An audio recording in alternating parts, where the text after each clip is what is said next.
pregnancy and new mother mortality rates, which were already higher in the United States than in many other countries, were worse during the epidemic. According to research, a large portion of the increase can be ascribed to factors other than problems with pregnancy, such as drug overdoses, killings, and auto accidents.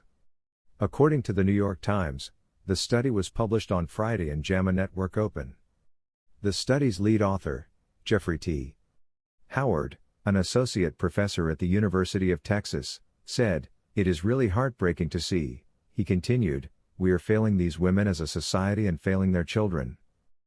Women of color and Native American women are most at risk." The study indicated that black women died at a rate that was near twice that of white women, while Native American women died at a rate that was 3.5 times greater than that of white women both during and after pregnancy. Furthermore, black women died at a rate 2.8 times higher than white women from pregnancy-related problems alone. Additionally, Native American women were 4 times more likely to commit suicide than white women, 5 times more likely to die in an automobile accident, and 3 times more likely to die from a drug overdose or homicide. Thousands of death certificates from 2019 and 2020 were examined by the researchers. In 2020, deaths increased from almost all causes, including problems during pregnancy. According to Howard, women who are fragile and under a lot of stress, such as those who are pregnant or in the postpartum period, have a problem in our society. Native Americans were particularly hard hit by the pandemic.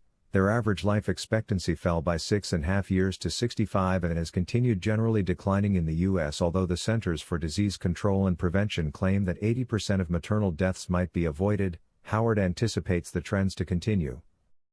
With 861 known deaths from maternal causes in 2020, the maternal mortality rate in the United States was 23.8 deaths per 100,000 live births. However, it is crucial to understand that this is not the case in comparable nations and is no longer a given.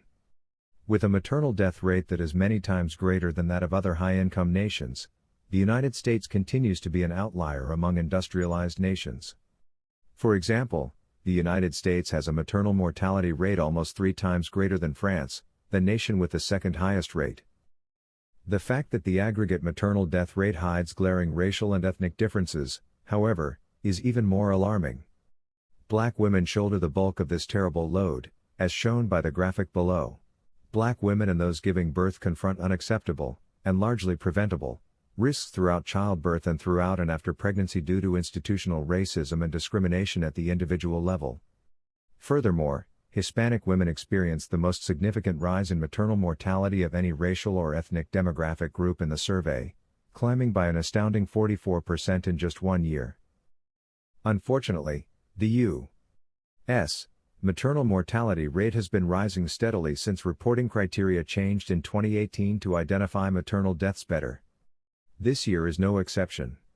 Additionally, since 2007, the United States had not published an official maternal mortality rate until 2018. The statistics from 2020, which represent the first year of the COVID-19 pandemic, a virus that puts pregnant women in unnecessary danger, illustrate how urgent this situation is. Action is needed to halt this trend and preserve the lives of pregnant women and give birth.